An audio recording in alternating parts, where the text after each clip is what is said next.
Hello and welcome to Let's Wander. Today, Lila and Buddy and I are in the bus and we are in Cheddar Gorge in Somerset. It's an amazing place. It really is quite unique for anywhere in the south of England, I'd say. And we've been here overnight. We've bought some cheese, which is incredibly tasty, and had a wander and explored the town. So we've got some footage of that, which we'll be bringing you in the episode.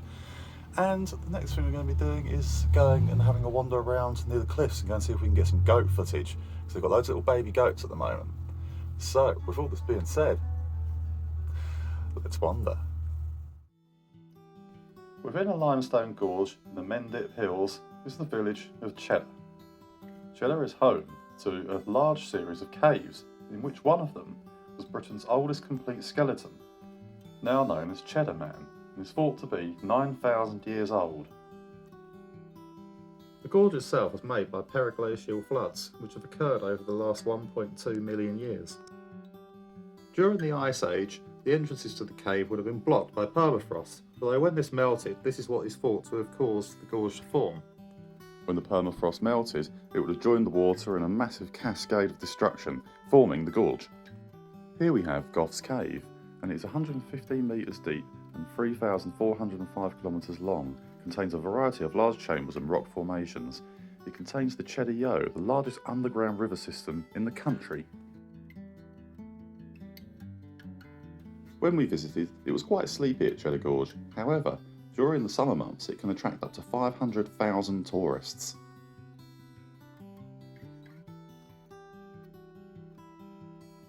The River Yo has had many different names over the years. It was originally named by Celtic settlers, the River Gyfil, or Forked River.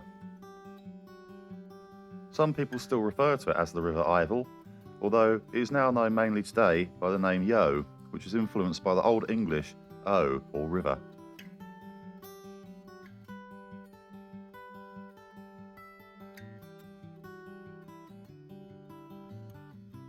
A little known fact about the River Yo is that it's touted as being one of Britain's largest underground rivers. It runs down through the Mendips and through the limestone. It's said to be good chemically and biologically, and it's also been used to generate power.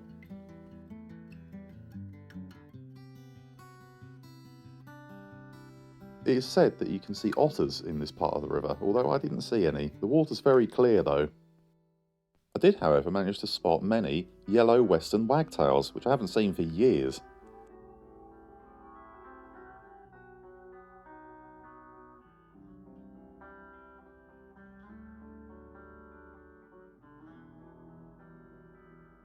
The town itself is rather unique.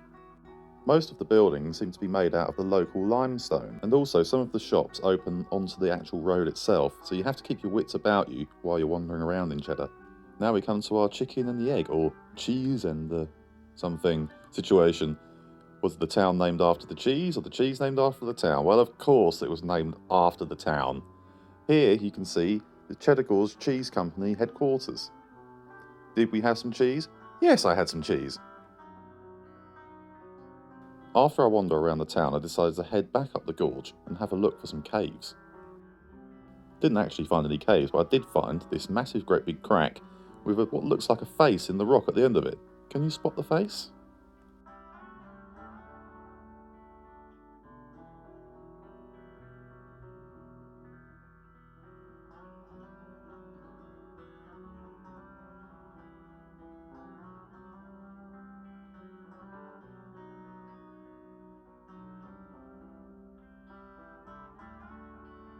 Another thing that Cheddar's become quite famous for over the last few years is its population of goats and sheep. When we were visiting, there were a large number of lambs and kids, which could be spotted just by looking up all over the cliffs. In fact, some of them ran out in front of the van, so be very careful when you're driving through the gorge. And of course, the gorge is also a very popular place for climbers, like this absolute nutter here.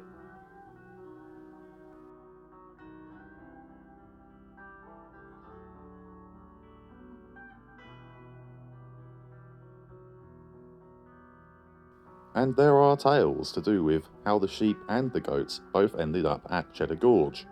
It says that during a poker game in the village in 1992, One of the gamblers, running out of money, put his 7 sheep up as his stake. He lost, so the winner took the animals home and then put him in his garden, but they then escaped. Now, the story behind the goats goes something like this. They were released by the Marquis of Bath, otherwise known as Alexander Finn, who's quite an eccentric chap who lived at Longleat Castle. It is said that he released the goats in 2005, and ever since then they've been causing havoc for the local residents. It has been noted that some residents believe that they are under attack from a plague of goats. Some residents have even threatened to shoot some of them and dump them on the Marquis's land. Although to the average tourist this may seem fun, even whimsical, to see goats climbing around on the cliffs and walking around in the roads, it also causes a lot of problems. There have been many accidents, as well as the goats actually themselves being killed by oncoming vehicles. The town are supposed to be looking into some sort of measurements to keep them under control and stop them from doing things, well, things like this.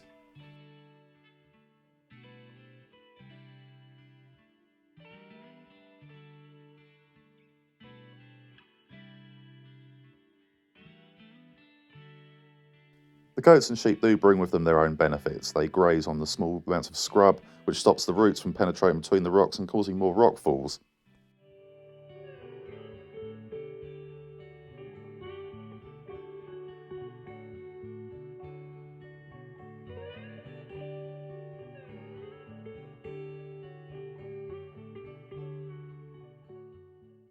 Okay, so that takes us to the end of our little stay in Cheddar Gorge. I hope you liked it. I hope you'll like, share, and hit that subscribe button. Help us out. And I've got a feeling that we will be back again at some point. This is a very lovely place, and we haven't been too in depth as I'd like to have been. We don't have time because we have to make our way to Winterbourne, and we're going to be visiting St Michael's Church and having a look around the local area. So, until next time, from me, Chris. Lovely Lila. And the Budster. This was Let's Wander. We'll see you again soon. Bye bye bye bye.